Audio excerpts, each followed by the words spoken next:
Alam mo ba na si Risa Hontiveros ay may mga interesting na sikreto sa kanyang buhay?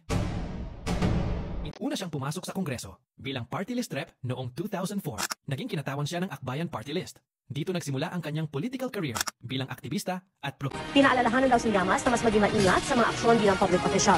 Di na raw siya kailangang sibakin sa pwesto dahil namin naman daw niya ang pagkakamali at humingi ng tawad. Presidential Political Advisor Secretary Rolando Llamas is confident that efforts to oust President Aquino will not succeed. Yung mga mahalagang institusyon ng pamahalaan, militar, mga iba't ibang departamento ay permanently divided na, no? Kaya I greatly doubt kung yung condition na yun ay nandyan. Okay, you, Lisa, the rumor is that you are having an affair with someone in Malacanang. You are going with Ronald Llamas. What? What? Secretary Ronald ay matagal kong kasama sa What does ating that mean? kilusan. Comrade, colleague, at so kasama ko pa rin siya hanggang 3 dekada na kami magkakaibigan. No offense, he's not married and neither are you. I'm a widow. And she's he. What about Ronald? Is he married?